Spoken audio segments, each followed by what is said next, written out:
Les anti-angiogéniques ont un effet majeur pour de traiter votre maladie, mais également peuvent s'accompagner de troubles hématologiques, notamment sur le sang et sur certaines catégories de cellules, les globules rouges, les globules blancs et les plaquettes.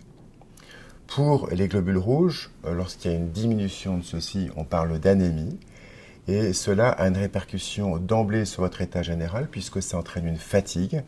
Ça entraîne ce qu'on appelle une tachycardie, c'est-à-dire une augmentation de la fréquence cardiaque et une répercussion sur le plan de votre état général.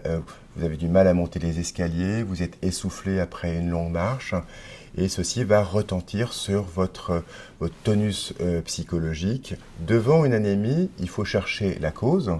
Elle peut être liée à différentes choses, soit on parle d'anémie liée à une carence en fer ou une anémie liée au traitement que vous prenez. Et on peut mettre en place des transfusions pour vous aider à récupérer rapidement un taux de globules rouges suffisant pour reprendre une activité quotidienne.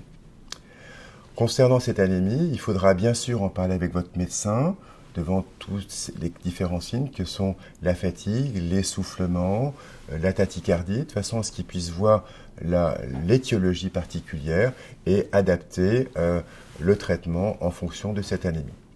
Maintenant, concernant les globules blancs, on parle également de leucopénie, ou lorsqu'il y a une diminution des lymphocytes, on parle de lymphopénie. Et les symptômes qui sont liés à cette baisse des globules blancs vont être l'apparition d'infections qui vont avoir une répercussion, bien sûr, sur votre état général. De façon à éviter, lorsqu'on a cette baisse des globules blancs, toute complication donc infectieuse, il y a différentes règles à appliquer au quotidien qui sont premièrement d'éviter des contacts avec trop de monde autour de vous, notamment des enfants ou des gens qui ont des infections, je pense à une grippe ou des gens qui sont enrhumés. Il faut éviter des contacts de masse avec les gens, je pense notamment au métro ou les piscines, qui ne sont pas forcément des lieux très sécurisés.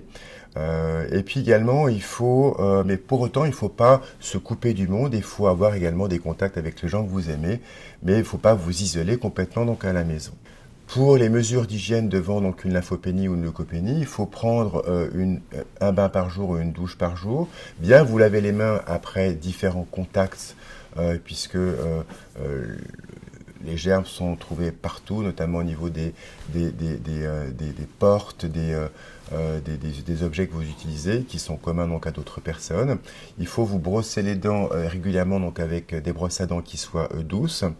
Et puis, lorsque vous avez des coupures accidentelles, eh bien, il faut utiliser des produits antiseptiques, mettre des pansements et éviter que ces coupures soient source d'infection.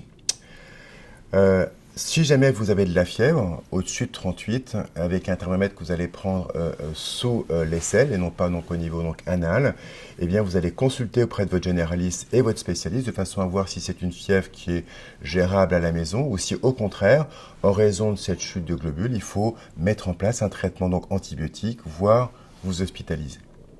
Concernant les plaquettes, on parle de thrombopénie lorsqu'il y a cette chute de plaquettes.